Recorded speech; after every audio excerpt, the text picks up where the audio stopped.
Okay, good morning, everyone. This session is approved for continuing legal education credits. Attorneys should have received a CLE form at check-in. Planners, landscape architects, and architects, LED professionals may also receive credit. Unfortunately, legislators can't. Please see the contributing education table in the foyer for more information to avail yourself of that credit. So thank you all for being here. I'd also like to thank our sponsor, Jacobs, for supporting and not only this conference, but also all their efforts that they do in and around wind in the state here in Louisiana, and thank them and all the sponsors of the summit for their support. And they're listed in the program, and they'll be listed within the slideshow. So also thank them and appreciate their efforts for helping support this. And the summit would not obviously be possible without their support. My name is Jerome Zarang. I'm a state legislator. I represent Terrebonne Parish, which is right on the coast, and which is an area which is primed for support and infrastructure for offshore wind.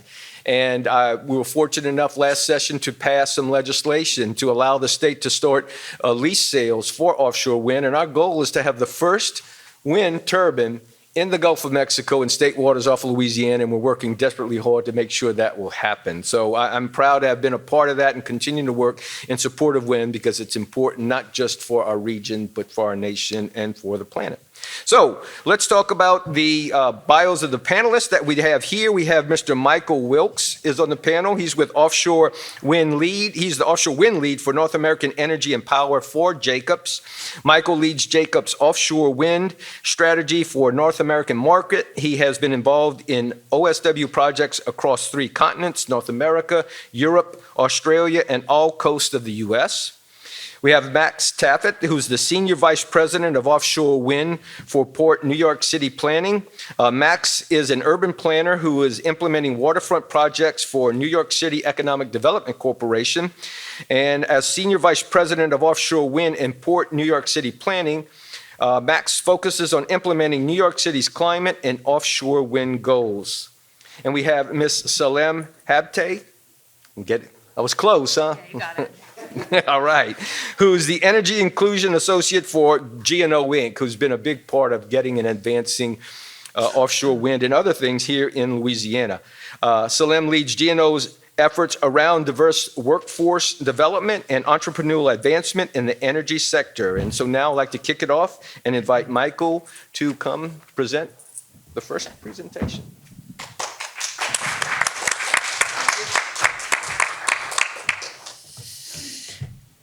Thank you for that introduction, and to CPEX for the invitation today. So you heard a little bit about me. So I'm based in Missouri. I lead Jacobs Offshore Wind work in North America. And for those of you that are not familiar with Jacobs, we're a very large multinational consultancy doing engineering design, environmental work in a number of markets. We're also a local company. We have around 200 staff in Louisiana, split over 2 offices here in Baton Rouge and in New Orleans. And we're proud to have been involved in some of the largest infrastructure projects in this state. So I just have a sort of some overview remarks really about the offshore wind market, both in the US and internationally. The sort of you may hear some noise around that industry at the moment, some of the challenges that it's running through at the current time, but also the opportunities that it presents here for Louisiana. So I think the folks in this room don't need too much context around this, but we've obviously got some very challenging targets to meet over the coming years to ensure that we are combating climate change and adapting to it as well. Associated with that is obviously an increase in renewable energy. I mean, there's a number of strategies that you can take in terms of generation and mix and so forth to meet those goals. But I picked on the a recent study from 2023 just to look at what offshore wind's role within that journey could be. And there's some very large numbers. So 500 gigawatts by 2030, 5 times of that by 2050.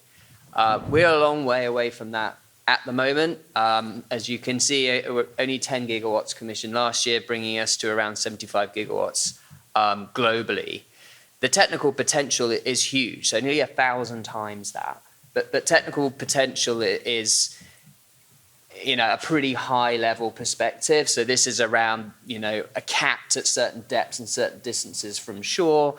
There's a whole load of other challenges that come into play as well. But there is definitely significant potential out there for offshore wind on this journey to net zero. So why offshore wind specifically? So offshore, people may be familiar with the notion of capacity factor. So this is basically how much energy that you can generate from a given installation. So offshore, you've got higher wind speed. So you're actually you're capturing more of that energy, generating more from a single installation compared to onshore. You've got, in many geographies, you've got space issues onshore, particularly close to major centers of demand. And what I've overlaid on that map there in the top right is the footprint of RWE's lease area in the New York Bight.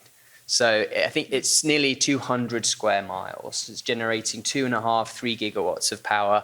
And you can't obviously do that onshore near to New York. So there's a significant opportunity to do that offshore very close to New York City. And offshore wind is complementary. So different resources have different generation profiles. And I have in there just a figure from California showing that you've got offshore wind will give you this consistent level of energy throughout the day and throughout the year. And so it's complementary to things like solar. It's not an either or. We do need both. And then the other issue about being able to go offshore is you're not restricted logistically by the onshore transportation network. So you cannot move the components that you need for offshore onshore. They're just too big. So we're able to mobilize much bigger components, much bigger turbines offshore than we can on. And then there's certain ingredients that you really need to sort of start to drive an offshore wind industry. So you need political leadership, you need policy, you need legislation. There needs to be a clear mandate for offshore wind. So whether that's a renewable portfolio standard or particular carve out for offshore wind generation is absolutely critical as a starting point to start to drive subsequent actions that will drive the industry forward. Leasing, evidently, you need the footprint, the real estate, the site control. You need a transparent process by which you can secure an interest in that seedbed in order to deliver your project, along with what we call the export cable, so to get that power back to shore. Offtake. So this is who's going to buy the power. So offshore wind is more expensive than traditional sources of power today. And so as a developer, you can't rely on just hoping that someone's willing to pay that premium. You need to create a commercial model in which offshore wind can be competitive. And that's often done through that policy framework saying we are going to buy a specific amount of offshore wind through this competitive process. And therefore you have a buyer. Like right now in Louisiana, there isn't a committed buyer for offshore wind. And that's one of the obstacles in moving forward here. And then everybody's favorite, permitting. It's a very complex landscape. It can take a really long time. And the worst thing about it is the lack of clarity around schedule. I think this is one of the things that sort of really held up the industry in a number of phases. It can get quite political. It's impacted schedules through transitions of presidents in the past. So if we get all those things right, you start to get interest. Developers will have an appetite to invest. And when the developers have an appetite to invest, the supply chain starts to mobilize because they can see a pipeline of opportunity for them. And once that happens, things scale. And when things scale, it drives down cost. And that's what we really want to do. And that we've been through this on solar. We're still on this cost curve with offshore wind at the moment. We're still scaling up in order to get those efficiencies and those processes, industrial processes in place, particularly in the US. If you look beyond the US, you can see an enormous scaling that's happened over the last 30 years, which is effectively the lifespan of offshore wind. The turbines have increased exponentially in size. With that does come some challenges, and maybe I'll come back to that in a moment. But as you can see, there's huge scaling going on, and I just put a sort of a local reference point on there so you can really appreciate how big some of this stuff is. And I've touched on costs a little bit. So on the right here, so what you can see is the cost of offshore wind globally is coming down. You can see that the rate at which it's decreasing will start to plateau at some point, and you can see a little bit of that on there. That's probably a little bit of a bump at the moment, but generally there's a downward trajectory. And if you're looking on the left there around sort of capex costs, it is one of those generation types. It is going to decrease more than others in the coming years.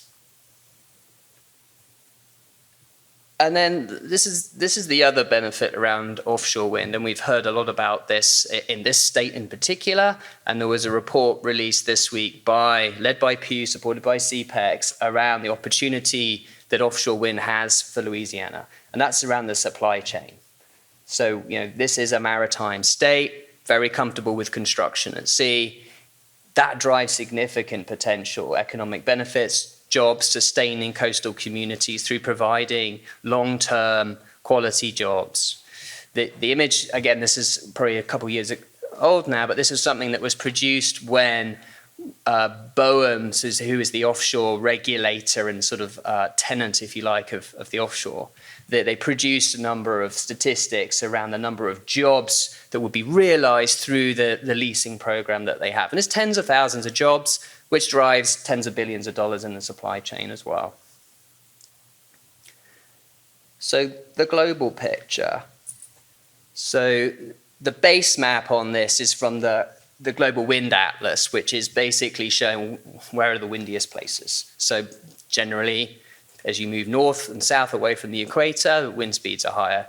Typically, sort of going back to the technical potential point, it's like, I think 7 meters a second at hub height is what you're really looking for to start to get a sort of a viable wind speeds in which to drive forward offshore wind in that geography.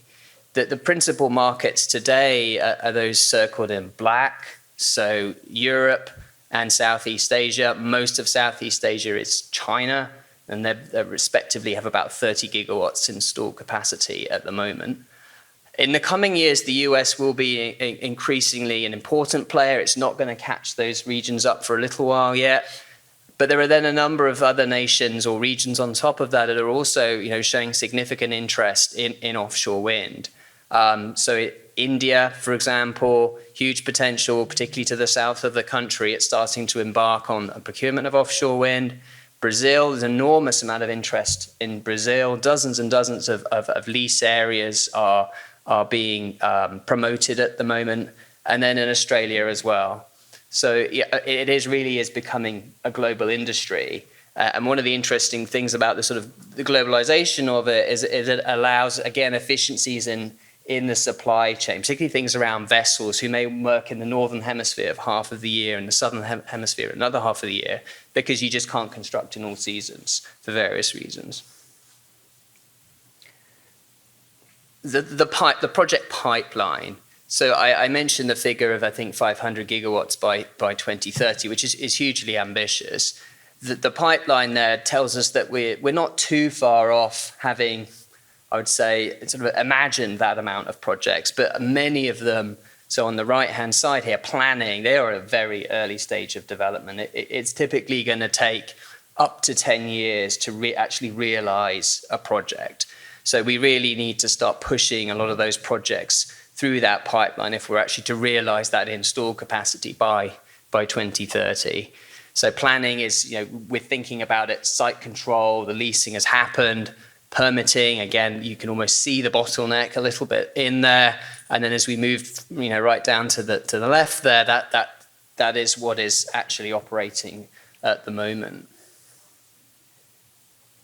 And then at the global kind of scale, so people do have different perspectives on how this is going to play out through time. So there's a couple of sort of alternative views, if you like, on the rate at which offshore wind is going to be deployed and where. So again, in the orange, it's fairly dominant by China in a lot of those scenarios. I think there's a consistency there in the projections that they will continue to drive forward. But as you can see in the I guess it's kind of purple, the US is certainly creeping up there as well. But that is one of the bars that I notice is quite different between the different projections. There is uncertainty, I think, about how quickly offshore wind is going to move forward in the US. It's definitely generally moving to the right, I think it's fair to say, particularly when we start to talk about floating offshore wind. So when you get to sea or water depths of beyond 60 meters, so a couple of 100 feet, you're switching to a new, less mature technology. So that the California projects, the Gulf of Maine projects, they're not really going to get realized until actually you're off that chart, probably into the mid 2030s.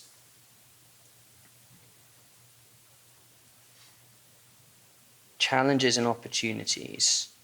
So there's been a lot of talk, announcement recently about projects struggling, particularly in the Northeast. Many of them entered into power purchase agreements, as they're called, at a time before some of the sort of macroeconomic challenges of COVID, war in Ukraine, and consequential sort of supply chain issues. And that the PPA mechanisms that were engaged with weren't sort of very flexible. So it's actually sort of caused a number of those projects to have to go back to the table and renegotiate. On the regulatory side of things, the offtake mechanisms, so selling that power is complicated. Some states are asking for, I'll call them bells and whistles, so that they're not just wanting your power at the cheapest price, they're wanting you to build a port or to upgrade significant amounts of transmission, and and provide community benefit, which is all good stuff, but it adds significantly to the cost. And then more generally at an infrastructural level, the grid is not suited for this scale. These injections of gigawatts of power is very challenging to accommodate. Ports are not big enough. These components are enormous. They're heavier than stuff that we put through there at the moment, and there are not enough vessels in the world.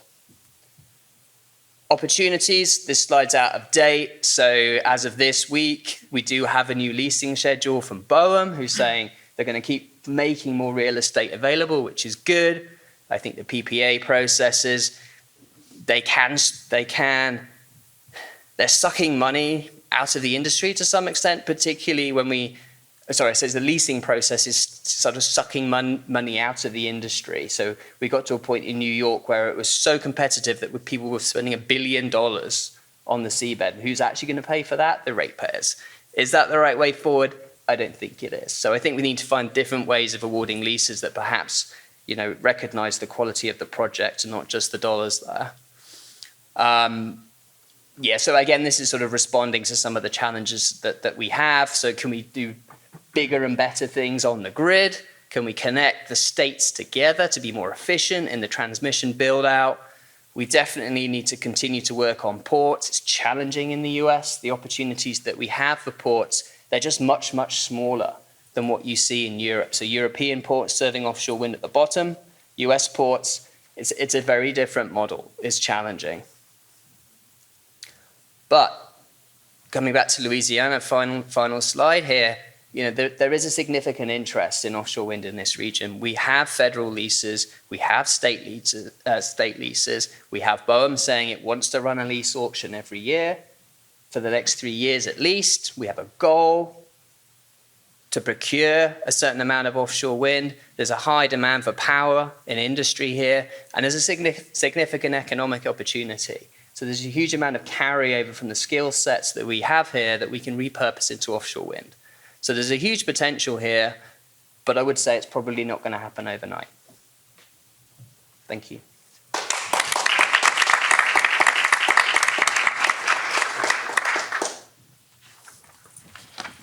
Great. Well, thank you for the fantastic presentation, Michael. So many good slides in there. I particularly like the overlay of the RWE lease area over the 5 boroughs. I haven't seen anybody do that before, and I'm going to use that in the future. My name is Max Taffet. I'm with the New York City Economic Development Corporation. So kind of taking a step further down the process from the global view that Michael just shared a little bit of the journey that we've been on in New York City. And please, got some flyers on the tables with some takeaway information, so grab one of those if you'd like. But just to be a little bit blunt on the components of the technology, because I think this was all somewhat embedded in the preceding presentation, but of course, these are turbines, kind of a kit of parts that is going into offshore lands underwater. Major transmission cables going to offshore substations. Those offshore substations then sending export cables all the way to onshore locations. And then that onshore location kind of doing what is necessary to bring that electricity into the local grid. So that, electricity is moving in waves, and the local grid, in the case of New York City, it's the Consolidated Edison. And in order for an offshore wind project to sync up, that substantial real estate onshore is necessary to bring those electrons into sync with the local distribution grid. And so my organization is involved in assisting a lot with the onshore components. We are sort of the legacy entity that is a quasi-governmental creature that used to be the Department of Ports and Trade for the city. So we're responsible for roughly 2/3 of New York City's 520 miles of waterfront, as well as lands underwater throughout the city. So that's intersecting with where this power is kind of moving locally through the system, and then how it is coming ashore, and then kind of locally how we're responding to the opportunity provided by this. Of course, a lot of this isn't possible if not for those larger policy goals. Folks may well be aware of the White House stated goal of 30 gigawatts of offshore wind by the year 2030. Right now, in terms of state goals across the U.S., there's well in excess of that 30 gigawatts of overall goals. A lot of that being focused on the East Coast and California as well, coming out with a very aggressive goal by the year 2040. In the case of New York, that policy is driven at the state level, and New York State Legislature and the governors passed a law in 2019 called the Climate Leadership and Community Protection Act, a mouthful that we all just refer to either as the Climate Act or the CLCPA. Inside of that goal states that by the year 2040, New York's electricity will all come from renewable sources, and very specifically inside of that, a statement that there shall be 9 gigawatts of offshore wind energy operating by the year 2035. So that's a lot of kind of, for a single state, an example of what Michael was speaking about in terms of the policy driver and the market driver. In parallel to that, the New York State Department of Public Service, by way of that law, is requiring our local energy generators and distribution services to essentially have offset credits. And the state entity implementing this program for procuring electricity and managing these offset programs is the New York State Energy Research Development Authority. They essentially are the market maker, the game creator, and everything that I'm going to kind of dive into after this point is kind of from the municipality's perspective. In New York City, at 8.5 million people, we like to think that we're a big deal, and I think in many respects we are in a state of 25 million people, but from another lens, we're just a municipality. And so when it comes to just being a municipality, we are kind of playing in the same game as any other municipality across the state of New York when it comes to responding to the policy levers and the procurements that NYSERDA has underway. And of course, this is all then sitting alongside other states like Massachusetts, Connecticut, Rhode Island, New Jersey, who are all right alongside us. And there's been, for the last number of years, a lot of triangulation. Michael said bells and whistles in terms of what each state is looking for in terms of its offshore wind programs and goals. And there is a differentiation. If you look at Virginia's program, much more of this is electricity and really cost driven.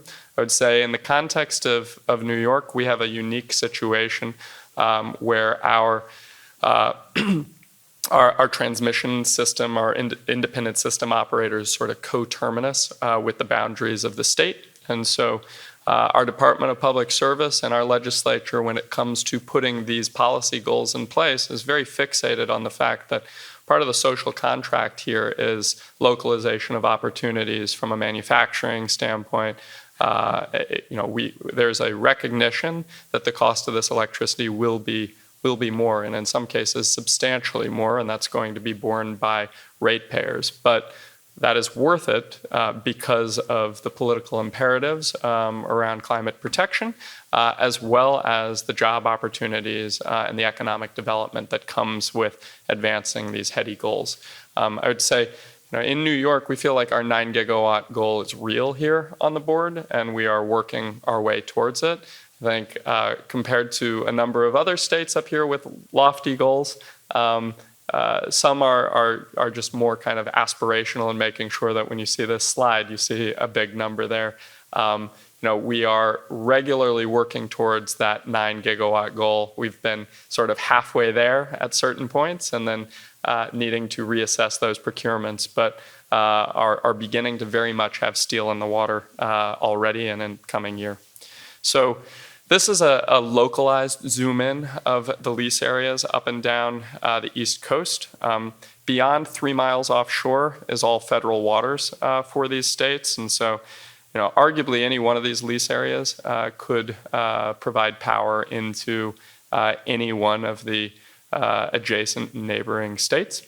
And in the case of New York, we are very well positioned in the middle of it all, and one of the biggest energy needing communities in the midst of all of this. So as I mentioned, the federal government is creating the lease areas. New York State is setting up the policy goals, and locally, we're working on the ports and the landside infrastructure opportunities to respond to these opportunities. Specifically breaking down these opportunities, it's manufacturing of components, and that's something that right now we're really leaning on states and manufacturing bases like Louisiana for helping us get ready for this. Locally, having staging and assembly ports, and then long term, about 45% of the cost of these offshore winds is associated with operations and maintenance, and that's something that locally we're looking to participate in. And then, low jobs, but very essential to making this work, is onshore substation infrastructure. In the 5 boroughs, we've put forward a 15-year offshore wind vision plan. And parallel to that, the administration for the city has put aside $191 million towards advancing this infrastructure. We're doing that and focusing it really specifically on sites and infrastructure, advancing business and workforce opportunities, and kicking off research and innovation.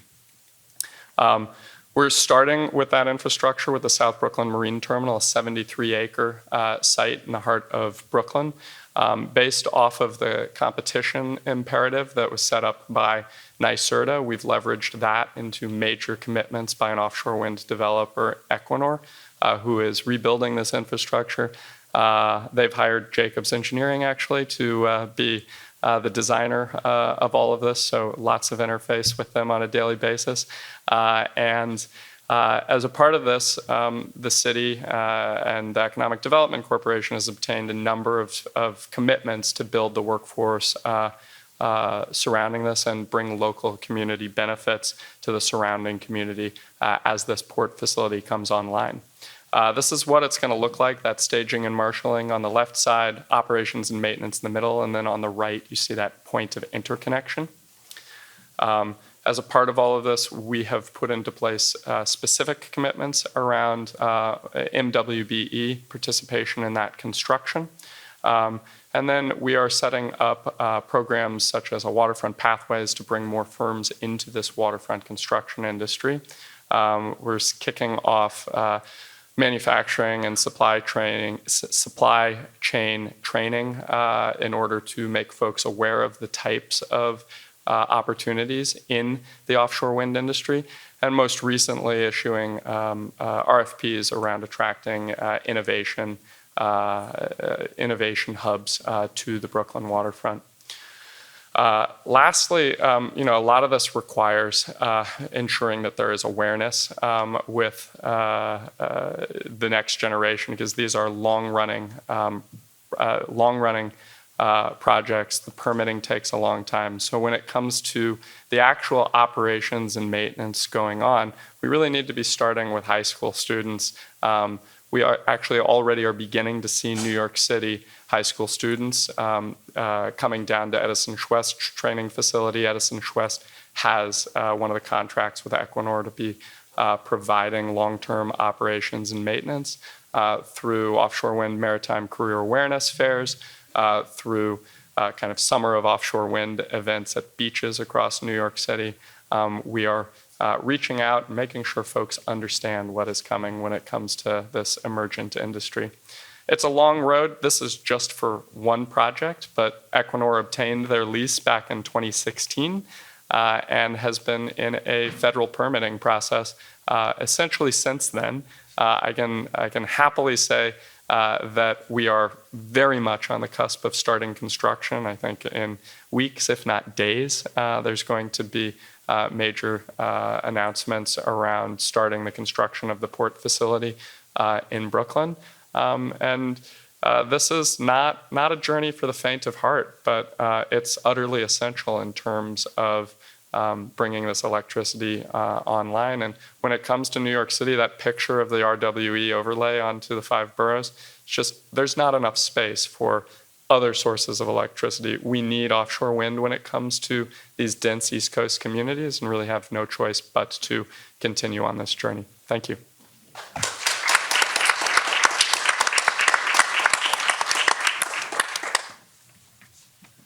Hey, hi everybody. Thank you so much for having me, and thanks to the other panelists.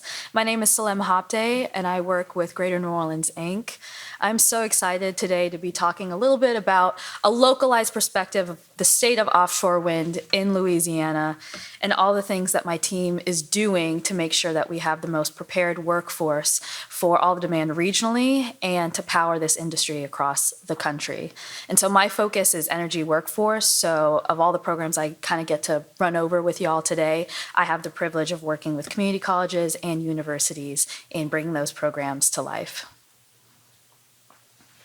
So Greater New Orleans, Inc. is the economic development organization for Southeast Louisiana, and we focus on creating the conditions in which businesses want to bring their capital and which people want to live. So in addition to business development, the typical activities of attracting companies and jobs and speaking in CapEx, we also build workforce training programs, support our higher eds, build K-12 programming, and fight for better policies across the region. So really focusing on that business environment piece.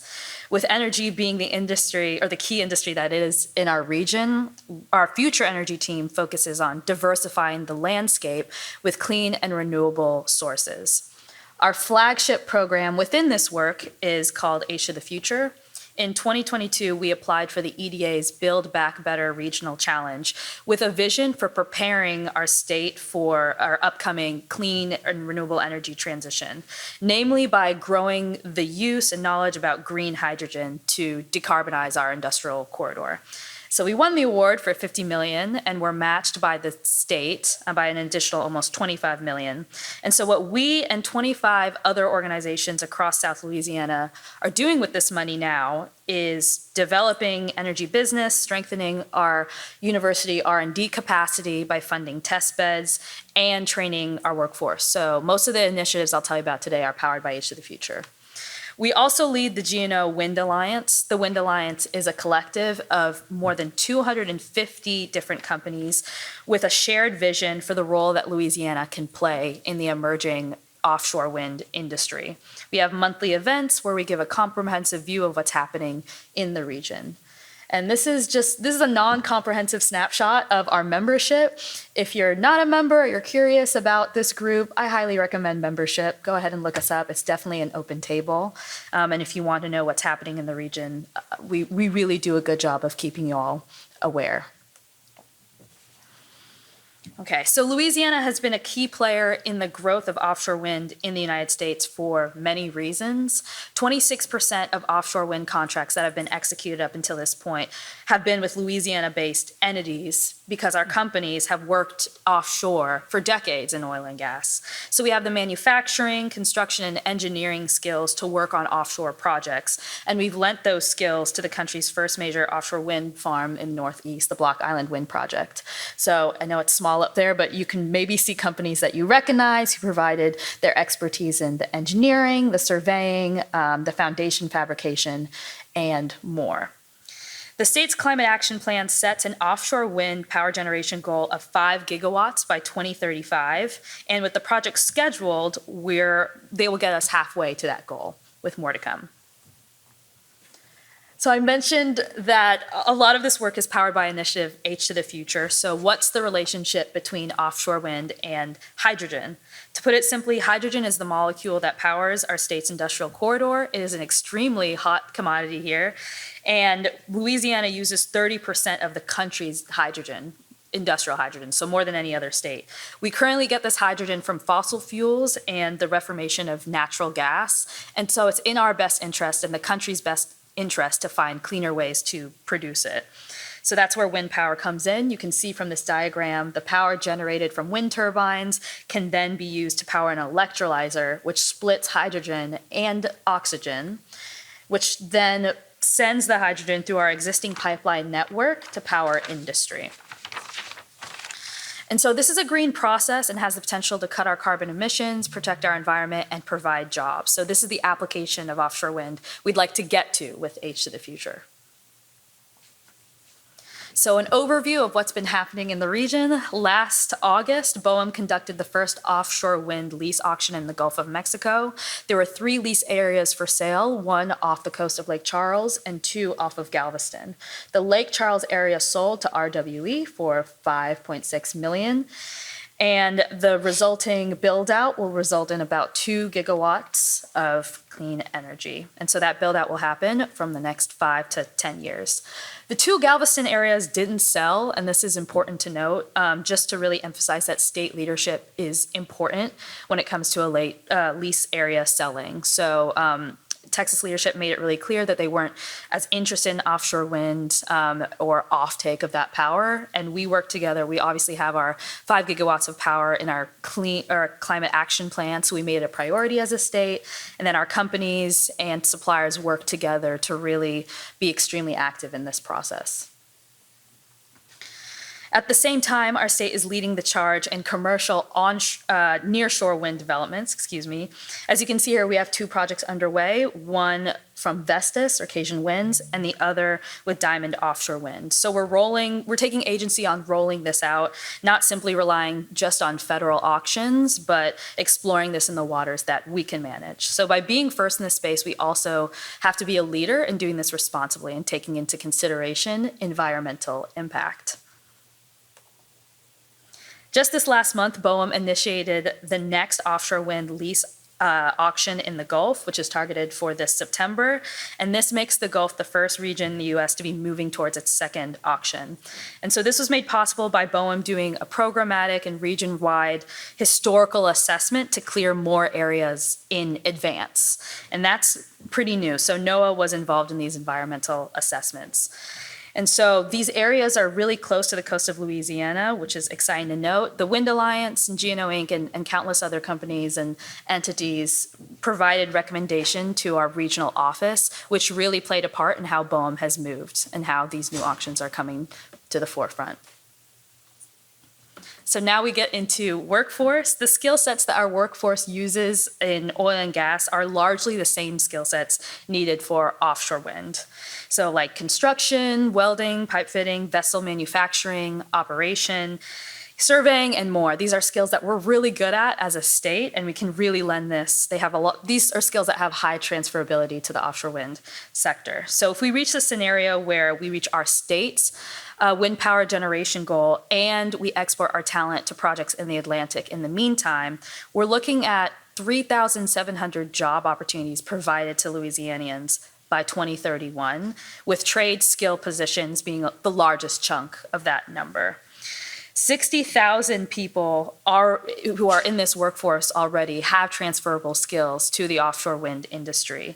But oil and gas demands a lot of jobs, and we can't rest yet. And so we really have to work hard to invest in additional certifications and training programs where they're needed.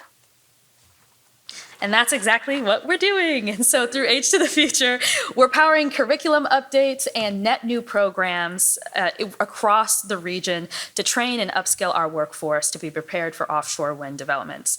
These programs span community colleges and universities. So I'm just going to go over a few of them.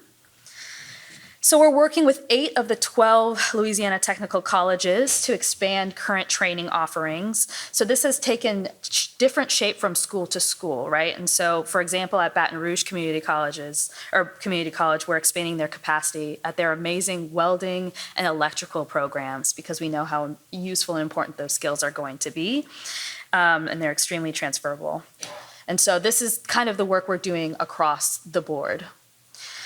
The thing we also know is that there's a mismatch between the demographics of people that take up these positions or are currently in the roles that will be high in demand for offshore wind and the demographics of our state. And so that's something we'd really like to address. We know historically the benefits of energy in this state have missed underrepresented members of our communities. And so to do this, we've partnered with Urban League and Louisiana Parole Project to really build an outreach campaign that illustrates career pathways, training opportunities, and just industry exposure focused on reaching BIPOC, rural, and reentry communities. And so we're also funding wraparound services to really partner with these programs and boost enrollment. We're also creating net new programs. So Nunez Community College has taken such amazing leadership in developing the region's premier training program to become an offshore wind technician. And this program launches in the fall. It comes with GWO Global Wind Organization certification. This is just one of the schools that's pursuing this certification in the region. At the university level, the University of New Orleans created the Louisiana Wind Energy Hub last year, and I have to shout out Nina Balan, who's in the audience, who works on this and is responsible for bringing this program to life. The shining star of this program is the Wind Scholars program. So they offer $5,000 scholarships to select UNO engineering students to take coursework relevant to offshore wind energy. And so once they're taking their classes, they also get an internship opportunity with partners such as RWE, Gulf Wind Technology, Edison's West, and Entergy. So that's a really exciting example of how we're taking this application to our universities. Just to quickly, this is just like a wide overview. There's so many more programs that are in the pipeline that are coming to the state, and so I'm excited to come here next year and share those. But really quickly, I want to overview some other leadership we've taken in the field. So in partnership with RWE, we developed a database to really bring our suppliers that provide services that can aid the offshore wind industry to the forefront. And so this is available to developers in the Gulf Coast and beyond. And so we just want to make sure we brought together our contractors in one place. This is a growing database. And so if you know a contractor that might be interested or is in any of the skills below, please give us a call. Next, we were chosen, we are one of 31 designations nationally to become a tech hub, an EDA tech hub, specifically to strengthen our position and our technology and innovation within the offshore wind space. And so we just completed our phase 2 application. LSU is the lead, and so we're one of many, many partners on this exciting project. We hope to hear good news on this in the fall. And lastly, just to get into some of the planning capacity building, I wanted to sort of highlight what Michael mentioned earlier, which is the supply chain and workforce study that Pew and Exodus produced, and that was supported by us and many, many other partners, including CPEX. I highly recommend you read this study just to understand opportunities that offshore wind brings to our state, for our suppliers and our workforce. And that's really all I've got. Thank you so much for listening. And all of this is really exciting, and you all should be excited. That's what I've got. Thank you, panelists, for very informative presentations. We'll open it up for 2 questions for you all in a bit, but we have some specific ones we'd like to go over. And first, this goes to all the panelists. What is the significance of ports? I know Michael mentioned, some of the limitations and some of the issues, and I think Max did as well, in terms of the ports and the need for ports. But what is the significance of ports when it comes to offshore wind development, and how would the influx of this new industry affect the port communities? We have in Louisiana 5 of the top largest ports in the United States, but again, they're not specific to what the needs for wind. I mean, the ports are to a greater extent the conduit for the economic development. There's 3 types of ports that we see in offshore wind. So we have manufacturing ports, which is sort of self-explanatory, where you're seeing the localized manufacture of the components. You then have staging or marshalling ports. So typically, or often you'll find components coming from different places. They need to be collated, sometimes added together, before being taken out to sea for installation. And then you have operation and maintenance ports, which are the ports out of which you run the smaller craft to do that maintenance activity over the 25 or so years of the project lifespan. So clearly with manufacturing ports, there's a significant economic potential in having those localized to your community. And that's sort of the big fish, if you like. The staging and operation ports still have a significant amount of economic potential, and South Brooklyn Marine Terminal is a combination of those 2 ports, and Maxim probably talk that some more. But just as a high level, New Jersey Wind Port, which is a sort of a state-sponsored initiative in the state of New Jersey, where there are multiple developers working out of there. There's some component assembly going on, some marshalling, and so on and so forth. There's I'm not sure what the correct numbers are anymore, but it's maybe $400 or $500 million investment. It's said that it will return $500 million to the local economy every year and sustain 1,500 jobs. So they're a big deal in this space. Good deal. Max? Yeah. Sure. I mean, I think one of the major challenges with these port facilities, particularly when it comes to the staging and marshalling ports, is the upfront investment.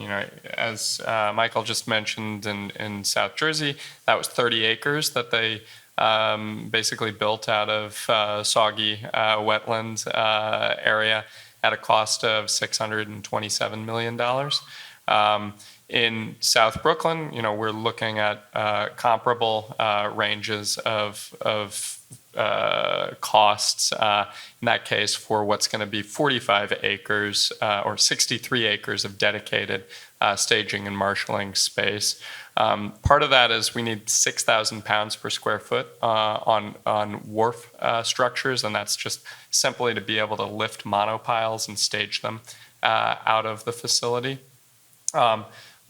Much easier elsewhere in New York Harbor to set up operations and maintenance hubs.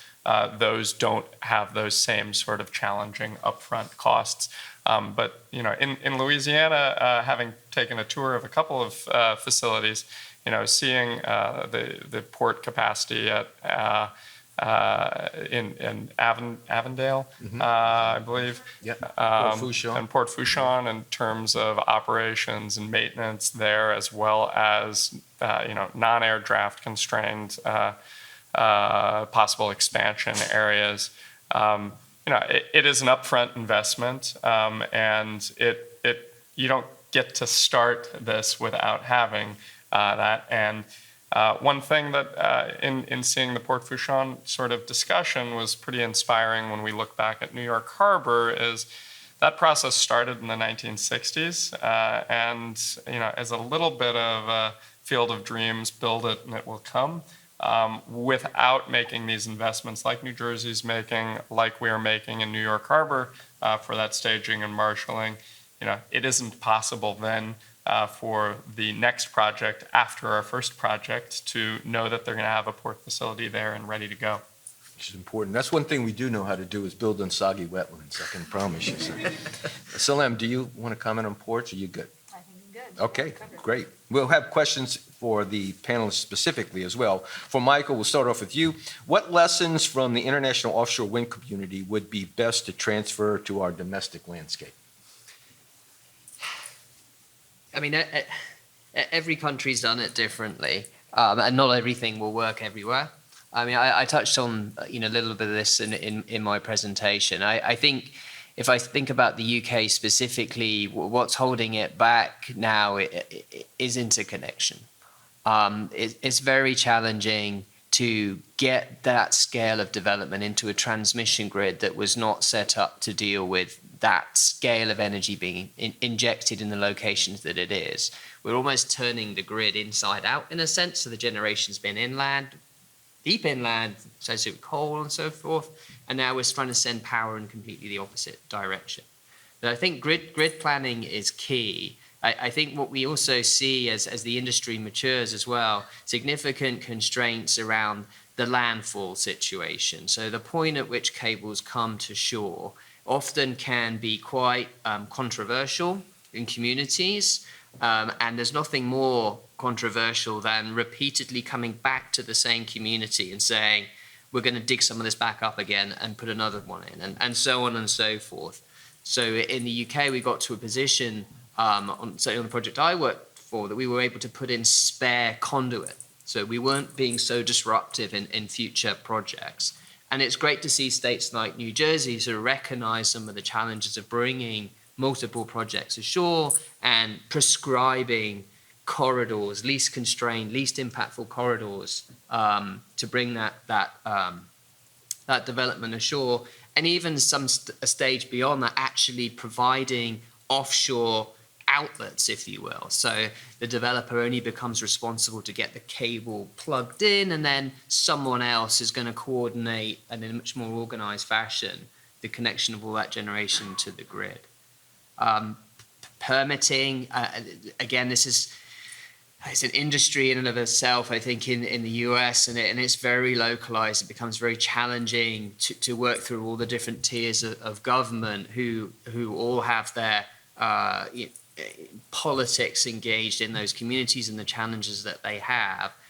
Again, as I say, not everything works everywhere. The UK has a very efficient system for consenting major infrastructure, but it does involve giving eminent domain to private developers, and I can't see that that's going to be too likely to happen here, but it does work, and it's interesting. I mean, it drives very different behaviors. So here we're trying to site cables in state parks and in very complex utility-filled roads, and in the UK we're doing the opposite. We're getting away from congested areas because developers have the ability to route those cables successfully. And then the last thing I guess I'll just touch on is local content. So this is a double-edged sword in a sense, and I think if you look at places like Taiwan, for example, pushed very hard for local content, and generally in an emerging market where you're looking for local content, it's going to drive up cost because you're having to also build that supply chain at the same time. And that's great, and I think you sort of touched on the benefits of having to have that, but I think the issue that we have to an extent is that offshore wind, as I say, is a global market. And so we're competing amongst nations for investment from the same people. So most of the offshore wind developers you see in the US, RWE, German, Ørsted, Danish, and so on and so forth. If we make it hard here, they'll go somewhere else. So I think we have to think really carefully about how we start to find the right balance between localizing economic benefit, but also attracting the investment in the first place. Because 5% of something is still 5%, 0% of something is nothing. Well, good deal. Well, thank you. And obviously, Michael, sounds like he's back home in South Louisiana. The accent. Absolutely, yeah. Home from home. Yep. So Max, we got a question for you. Outside of industries directly impacted by offshore wind, such as manufacturing, what are other or secondary industrial impacts that could occur and the potential benefits or possibly drawbacks as well? In terms of, I mean, going into that grid discussion, we are similar to New Jersey. We're actually in the middle of another competition called the New York City a Public Policy Transmission Need Competition. This is actually FERC 1000 enabling rules that allow your local ISOs, independent system operators, to run competitions at the direction of the state departments of public service. We are doing this in order to address that grid congestion challenge. And the competition that we are in the middle of a 60-day window for is to be able to interconnect between 4.7 and up to 8 gigawatts of electricity coming in from the ocean directly into the 5 boroughs. That in and of itself, I'm hearing folks say that this is essentially the largest transmission project in the Western Hemisphere when this comes about. This is going to be double digits with a B after it in terms of overall investment. And while the project, once it exists, is going to kind of be a primary or have secondary impacts on job creations, because office buildings, homes, everything needs this electricity. For the next decade, as this project is implemented, that will be thousands of, in our case, union jobs working to implement those. And I know our electrician unions and other utility workers this is a phenomenal opportunity and really generational establishment and investment in our energy system that is going to be unlike anything sort of since the dawn of electricity when it came into New York. That's shocking. So when Max and I were talking about some issues, especially here in Louisiana, we consider ourselves unique in many respects, but one of the things is our PSC, our Public Service Commission. It's somewhat different than most places, which just adds to a different challenge in the grid and something that we'll have to work on as well. Salem, question for you. And I know you touched on a lot of the educational opportunities and options for people for training, but what are, in addition to, you said you'd come back maybe next year and mention some of those, the clean energy concepts that are being worked on for offshore wind and others within the educational system, and how can we help socialize that and get people engaged? I'm trying to get through K through 12 students as viable career paths, and what we can do, especially here, the legislature trying to expand that. Would love to work with you to try to do that, but if you could touch on some of that as well.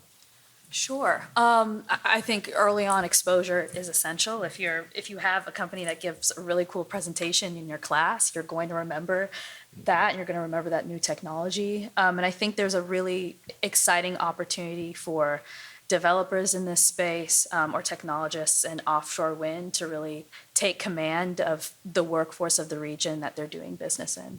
And so one example I can think of is with a local company, Gulf Wind Technology, which is a turbine rotor specialist, right? And so they've made their home here in Louisiana. And James Martin, their CEO, realized that he's going to have a shortage of workers. He's already facing troubles hiring. And so he knows that he's going to have to take that into his own hands. And so he partnered with Jefferson Parish Schools, the largest school district here, just to get students in K through 12 exposed to engineering projects. And so he brings students to his facility at Avondale just to talk with them, work on these projects, and explore concepts in aerodynamics and blade design, things that they just wouldn't get exposure to. And I think that's a really beautiful example of taking command of a local problem and fixing it. I think the more companies do that, we're going to be okay. We're going to be in a good place. And that's great. I'm glad you pointed that out. And having had the opportunity and pleasure to go see see James's setup and what they're doing, and hopefully that within 2 years, they believe will be producing blades here right off the river, which is a great opportunity again. Louisiana is primed to take advantage of this, and we hope to continue to grow that as well. So now we'll open it up to the audience, if y'all have any particular questions. Yes, our Public Works guy from Terrebonne, Mr. Chris Pulaski. Great, thanks for coming. And my representative. Thank you. So yeah, the changeover from the industry in terms of skill set, and that goes without saying. I mean, a lot of heads go up and down there. But Michael, when you were talking about the infrastructure, especially as you're approaching and making landfall with these things, thank you.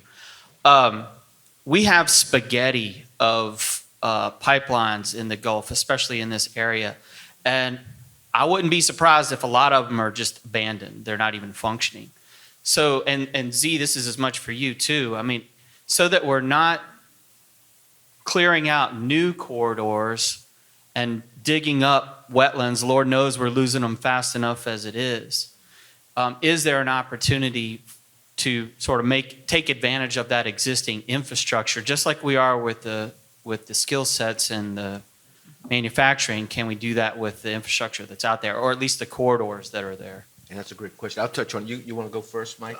I mean, I absolutely agree. I mean, onshore, we're absolutely looking to use existing utility rights of way. And I think the same principle will apply offshore. Well, one would hope that those have been cited relatively sensitively in the first place, so there's a reason that they're there. I think there's a good amount of due diligence to be done about their sort of condition and what impacts might be in locating close to them. But I think through sort of integrity surveys, figuring out offsets and what have you, I think that's absolutely right.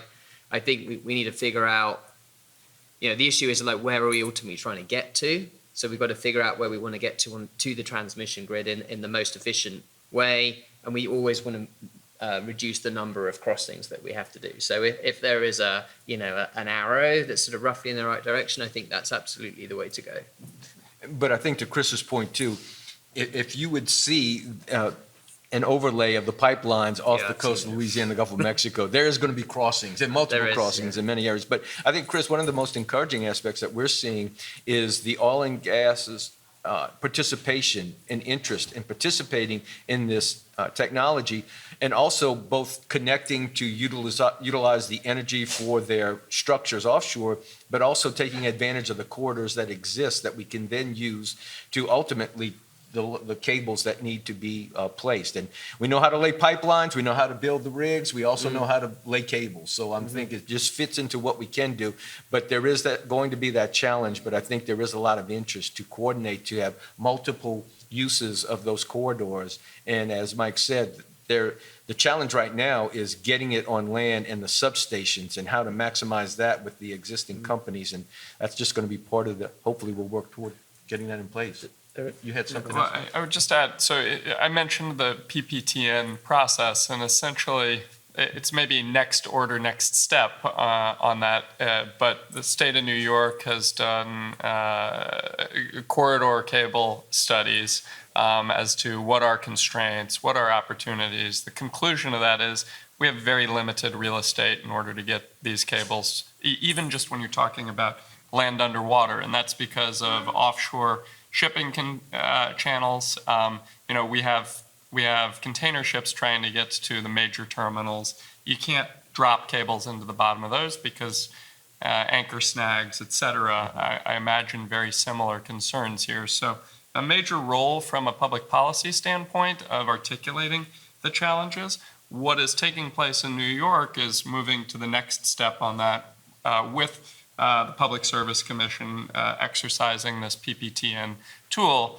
Now we're in a competition mode where the private sector really needs to put forward their best potential answers to the constraints.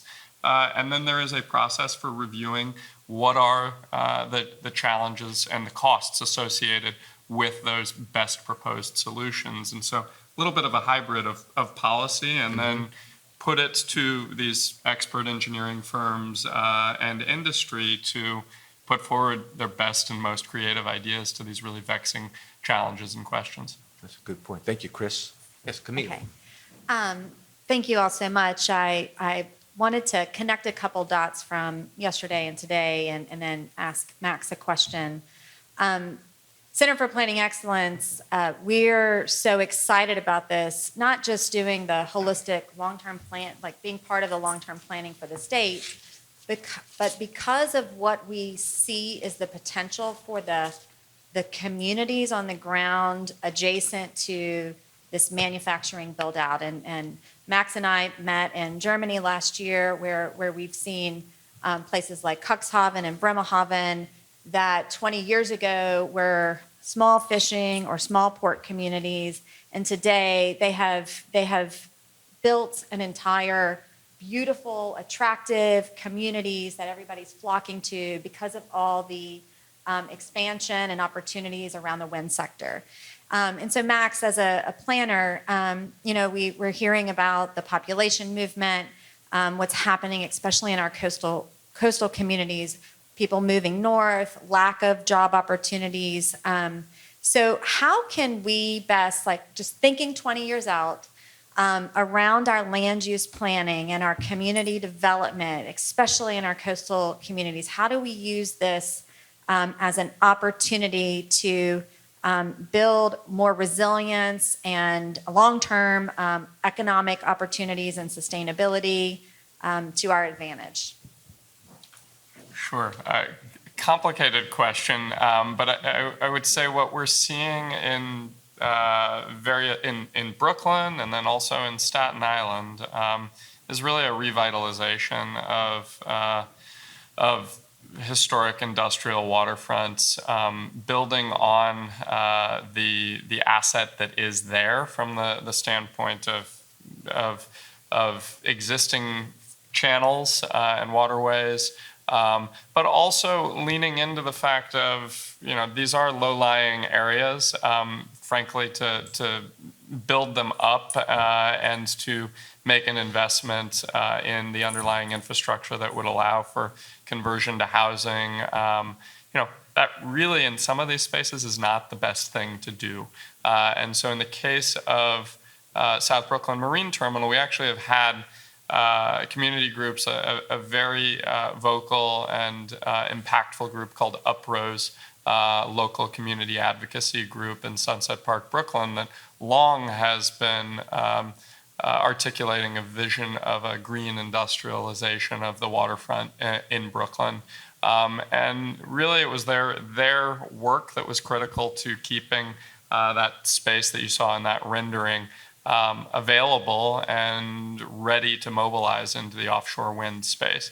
Additionally, adjacent to those sites, because of the legacy sort of location of where electricity grid infrastructure is, we've had a lot of peaker power plants. So these are essentially jet engines at ground level that when additional electricity is needed, they're able to be flipped on.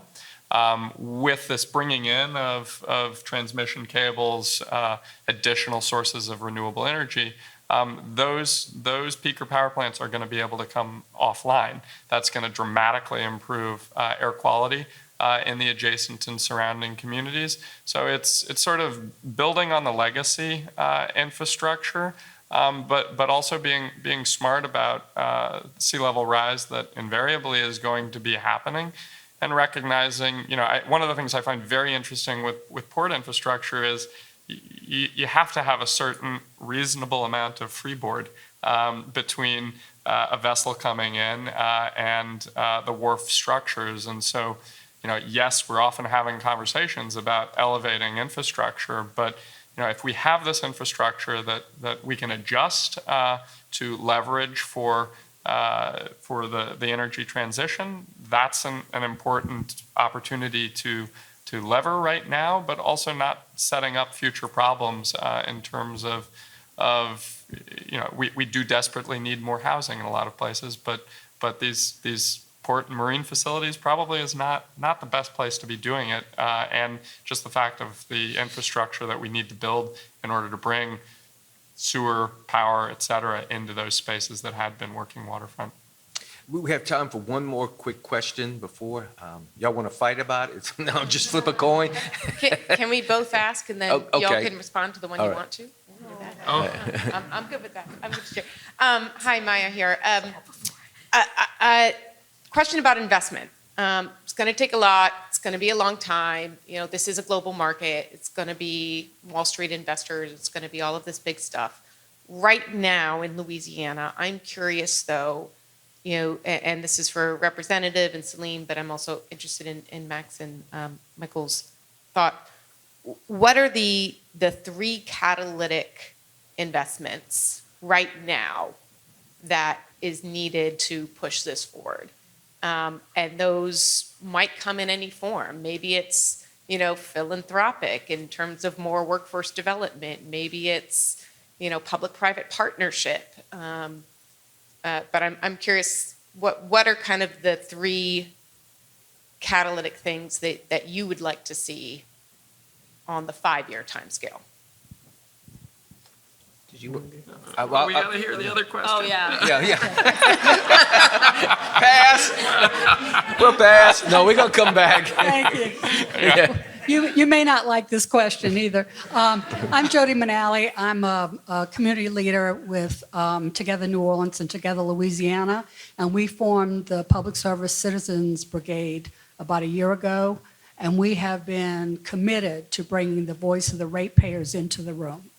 The Public Service Commission meetings are generally dominated by the utilities, and so and we want more renewable energy. So that's part of our motivation for pushing for this. But my question is kind of for Max and Michael, and perhaps you, Representative Durang. It's about the political part, okay? So how did you get Edison, if that's your electric provider, that based on whatever they use, natural gas, coal, whatever they use, and how, in this transition, many of us want to transition away from fossil fuels because of climate change. But this is an oil and gas state. So our elected officials tend to be owned by oil and gas and the chemical industries. And the Public Service Commission has tended to be dominated by the utilities that it's supposed to regulate.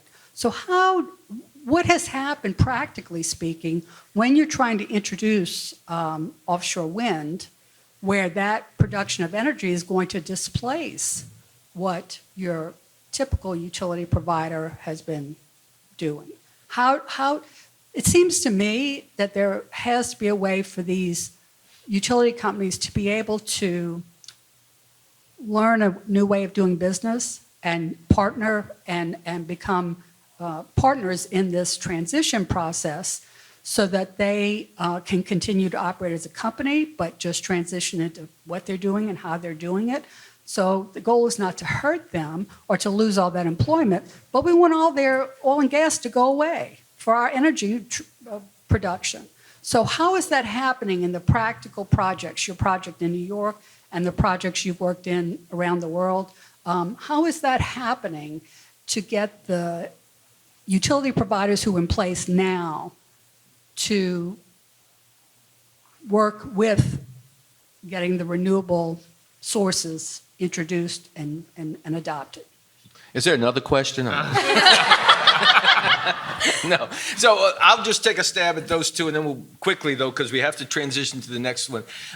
In regard to your question, you're right. We are an oil and gas state, and it's not at this point a question this or that. It could be this and that as we move forward. And ultimately, I think everyone's goal is to reduce the carbon footprint. And I think we can ultimately continue to work on that. I think the unfortunate reality from your perspective is that we're still going to always need to rely on oil and gas, but not necessarily to power a lot of what we're using it for right now. And although we use a lot of natural gas here in Louisiana, which is much cleaner than some of the others, there are things that we can do, and wind can help achieve some of that.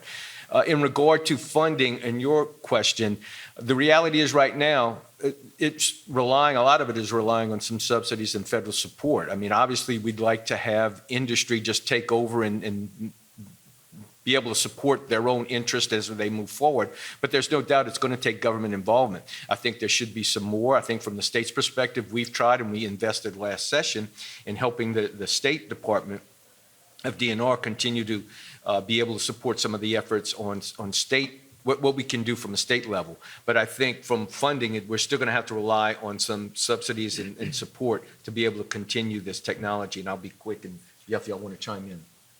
It's hearts and minds. I think it's how we tell the story. So, some of the work that we're going to be starting here in Louisiana is recognizing, yes, there may be a ratepayer impact, but what is the benefit? So how do we characterize the jobs that will be created, the supply chain benefits, and how do we look at that in a more holistic way than just saying you're a ratepayer or you're a taxpayer? I think until that journey moves on, I'd be less concerned about the infrastructural constraints, because you're not going to get grant funding for a port where there's no obvious end user at this point in time, because there isn't a market that's willing to buy the power. So I think we have to just keep chipping away at the story and looking at the big picture of the benefits. I think to the point about how did Con Ed buy into this, this is a long journey, and partly in New York it started with the bifurcation of generation and transmission or distribution of electricity, and then in more recent years it's really been the power of the legislature sort of mandating how this is going to work. On the funding side of things, echoing very much that federal discussion. And if anything, I think there's a lot of further tweaking with the Inflation Reduction Act, the Treasury interpretation on things that would be helpful. I think right now it's kind of day by day becoming really interesting, the way that everybody is sort of trying to bend to the moving guideposts for how to make the most of those ITC benefits, and then how that is then affecting decisions associated with where ports are going to be sited, how manufacturing is going to be undertaken. So federal government and the tax code just being extremely important to get clarity on that, so that we can all move forward, and locally we can leverage our own local funds to compel industry to make certain decisions.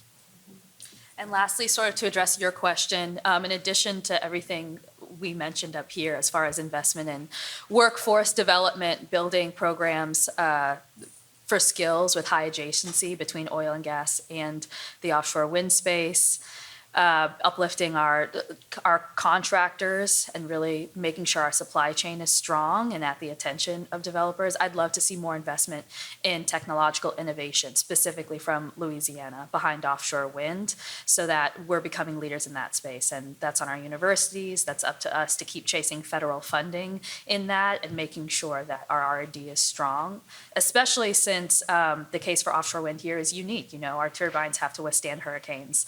And so we have an opportunity to really conduct some strong research and be technological leaders as well. I'm sorry we couldn't have spent this. A lot more we could get into with that. I'll be more than happy to talk to y'all after. And I'd like to thank our panelists, but before we do, a little housekeeping. Just remember, for professional continuing education information, please see the table at the foyer. We want to thank our sponsor, Jacobs, plus all the slideshow presentations that they provide and support that they have. And also, please grab your lunch in the lobby area across from the registration near the elevators. And I'll ask y'all to help me thank the panelists. Thank you.